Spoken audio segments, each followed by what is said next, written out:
Sometimes getting the best things out of life comes through indirect effort. One of the merits of Dale Carnegie's How to Win Friends and Influence People is that it not only helps with overcoming the reflexive habit of negatively judging other people, it also indirectly helps to overcome our own habit for self criticism. Chapter after chapter, Carnegie attempts to dissuade the reader of bad social habits with the promise that holistic practice will bring about positive change in an individual's social life and their career. What many readers do not realize, however, and perhaps what Carnegie may not have intended, is that following through with his advice also has indirect positive implications on how one treats themselves.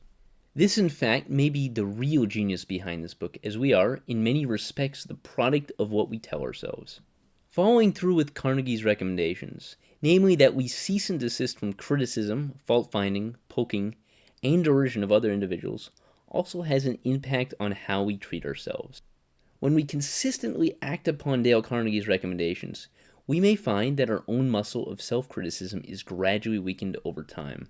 When we focus on something that means a great deal to us, when we focus on that which we have high expectations for, self-criticism can greatly slow down or even undermine our potential to achieve that with which we desire. Take a musician, for instance. Often when warming up with a scale, the notes made by said musician can be a little out of tune, something that happens when a musician's muscles have been out of use since the last time they practiced.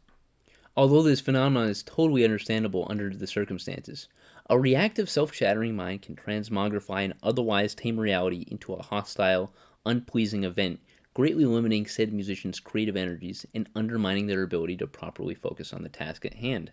When one practices Carnegie's recommended strategies to perfection, one may therefore notice an absence of that reflexive arm of self-criticism. This is where the strength of How to Win Friends and Influence People truly lies. By learning how to withhold criticisms of other people, we indirectly unleash our own potential by withholding unnecessary self-criticism from ourselves, allowing greater latitude for our own pursuits.